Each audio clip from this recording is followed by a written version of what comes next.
Hi there. I wanted to do a little video about um, what our brain was actually designed for. And our limbic system, which is certain parts of our brain, was designed to protect us, right? To keep us safe. And to alert us to danger in our environment. We are the host of this magnificent brain that's inside our head. And the brain is so amazing, like it does so many things, but one of the main things of the limbic system, I guess, is to protect us, right? So unfortunately, when you have limbic system impairment, somewhere along the line with traumas in life, our brain gets stuck in these trauma loops. And whether it's an exposure to a chemical or mold or a traumatic event in your life, an accident or a traumatic childhood, the death of a loved one, or whatever it was that caused trauma and stress that got you stuck somewhere in these unhealthy patterns. So I've been thinking about that the past couple of days, and I've been thinking about my own situation and my childhood, because I come from domestic violence and I was born into that. My undeveloped brain, because the domestic violence was there when I was born, so for the first 8 or 9 years of my life, I lived in a very stressful, unsafe, scary environment. So my brain, before it was even developed, was experiencing massive amounts of stress and anxiety, fight or flight, and trauma. So there's a bee. There's always bees around me when I'm out here for some reason. They love me. But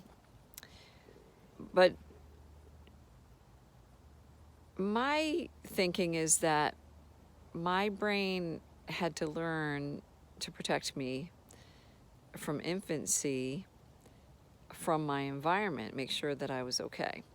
And so I developed a lot of coping mechanisms as a little girl, which were things like stuffing my emotions, not having my own needs, learning that I should not be a burden to anyone because there was too much stress in the environment. I didn't want to burden my mom or anything because my mom was being abused by my dad because he was an alcoholic, and when he drank, he was abusive. So I learned from a very young age, don't be a burden. Don't even, don't go to anybody with your feelings or anything like that. Just, deal with your stuff.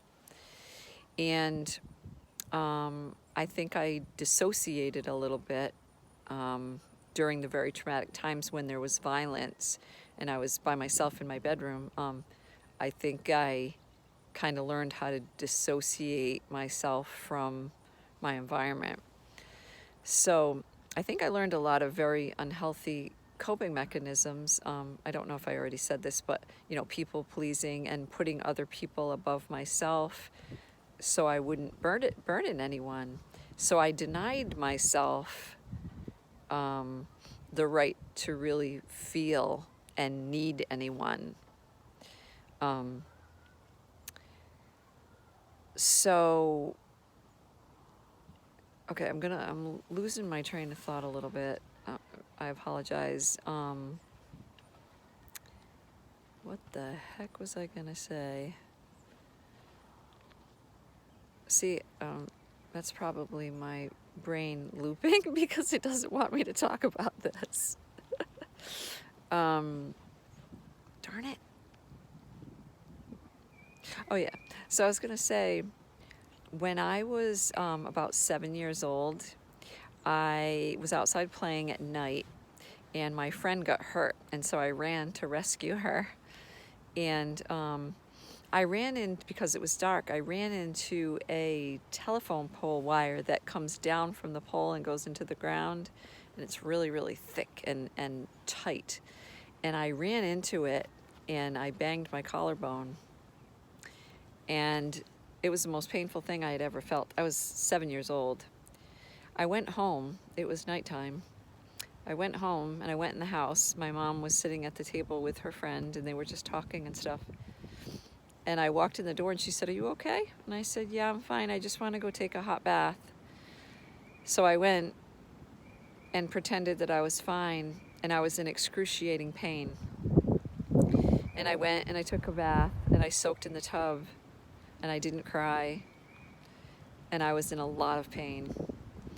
And for about 3 days, I walked around with that pain. I could barely get out of bed. And one day I got up and my mom noticed that my arm was hanging down really low. And she said, "Oh my gosh, are you okay?" And I'm like, "No." So she took me to the hospital and I had a broken collarbone.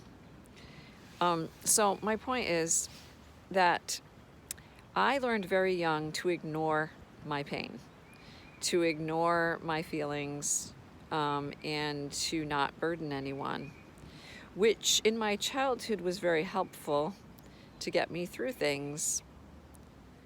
But that has not been helpful in my adulthood because I've learned to neglect myself, to push myself too hard.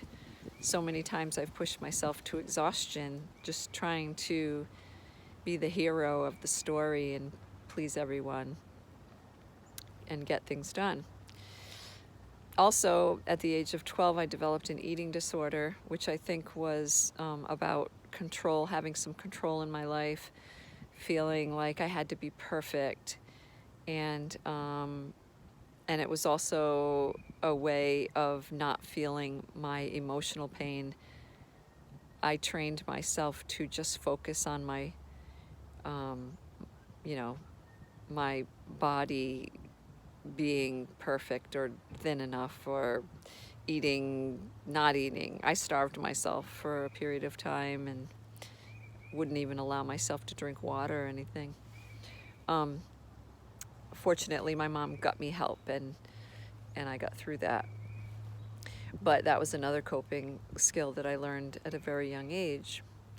So where am I going with all this?